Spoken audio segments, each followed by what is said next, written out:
Përshëndetje të nderuar miq, do të flasim për procesin zgjedhor të 11 majit. Shqipëria vendos për zgjedhur parlamentin dhe qeverinë e re. Atë që do ndodh, çfarë do prodhojnë këto zgjedhje, do t'i analizojmë me analistin Blendi Kajsiu. Zoti Kajsiu, përshëndetje dhe faleminderit. Përshëndetje.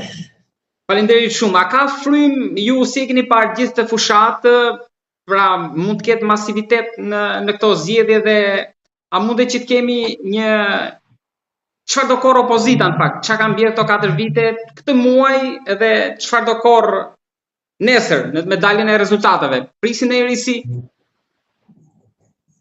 Jo, risi nuk pres, sepse këto janë ndoshta zgjedhjet më të parashikueshme në 3 dekadat e demokracisë tonë që nga rënia e komunizmit, në kuptimin që të gjitha sondazhet janë në unison dhe ajo çka kemi parë na tregon se këtu do kemi një mandat tjetër të Partisë Socialiste, sepse nga një anë opozita natyrisht nuk ofron alternativë, ajo është thjesht reduktuar tek hallet e familjes Berisha në këtë moment, siç e tregon edhe gjithë sforco me Lasivitën, me Washingtonin, me lobimin, pra janë gjithë sforco jo elektorale, nuk janë sforco që i shton. Pra Lasivita nuk i shton vota opozitës, sepse ai nuk e njeh fare politikën shqiptare, të kuptojmë, janë individ që s'ja kanë idenë as se çfarë është PD-ja, ç'është PS-ja, kush janë problemet e Shqipërisë.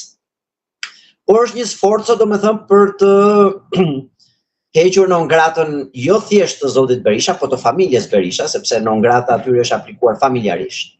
Në këtë aspekt opozita nuk do të fitojë zgjedhjet sepse ajo nuk po kërkon të fitojë zgjedhjet, nuk është ai qëllimi. Ndërkohë, Partia Socialiste ka një makineri elektorale të frikshme në këtë moment, sepse kontrollon të gjithë administratën publike, buxhetet dhe i gjithë krimi organizuar, të gjithë bota e mbidheshme dhe nëndheshme e biznesit dhe e krimit është ngjizur tashmë me Partinë Socialiste, pjesërisht sepse ajo ka një model zhvillimi të tipit Dubai, që është shumë atraktiv për pastrimin e parave, për investimin në real estate, pra në pasuri të palujshme. Dhe shpesh në zgjedhje edhe përdor këtë makineri, që është e mbilleshme dhe nëndheshme. Dhe duke parë parasysh që edhe populariteti i liderit të Partisë Socialiste është shumë më lart se populariteti i liderëve të opozitës, nuk ka ndonjë surprizë se kush do fitojë, do jetë Partia Socialiste. Po, mendoni që Rama ka një frikë nga, ndoshta mund ta themi këtë shumicën që mund të jetë e hershtur kur bën thirrje që nëse nuk votoni 5-ën mos dilni fare të votoni, pra e ka këtë frikë?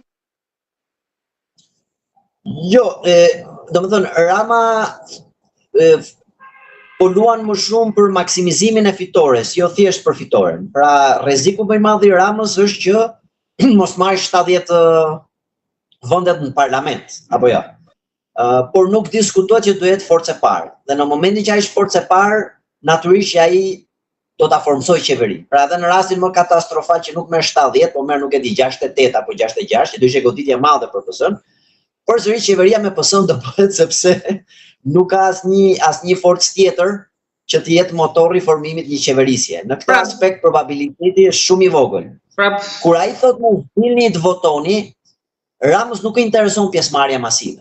Prandaj thotë, o më votoni mua, mos dilni të votoni. Pra do të pa vetëm pjesa e dytë. Është thirrje për mos dalë për të votuar. Kush nuk del për të votuar? Të pakënaqur. Ata që janë të pakënaqur me qeverisjen nuk dalin. Ata që janë të kënaqur me qeverisjen dalin.